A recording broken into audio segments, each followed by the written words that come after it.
झाले हो घरी, झाले हो घरी, झाले हो घरी.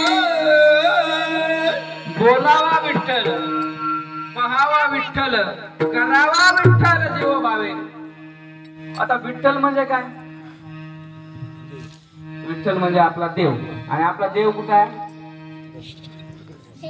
तैसा हृदयामध्ये मी रामू, आस्था सर्व सुखाचा आरामू, ती प्राप्तीची कामू विषयावरी. परंतु त्या देवाला आपण पहिल्या अवस्थेत भेटतो पंढरपूरला. पंढरपूर जे गाव आहे त्या गावाला, त्या ठिकाणी आता 10च मिनिटात आपल्याला सेवा संपवायची, त्यामुळे त्या ठिकाणी या पंढरपूर गाव आहे आणि या पंढरपूर मध्ये विठोबा आहे. याला आपण भेटायला जातो. परंतु तुकोबराय अजून सोपं करून सांगतात की भेटायला जातानाच बोलायचा विठ्ठल. विठ्ठल बोलणं म्हणजे काय?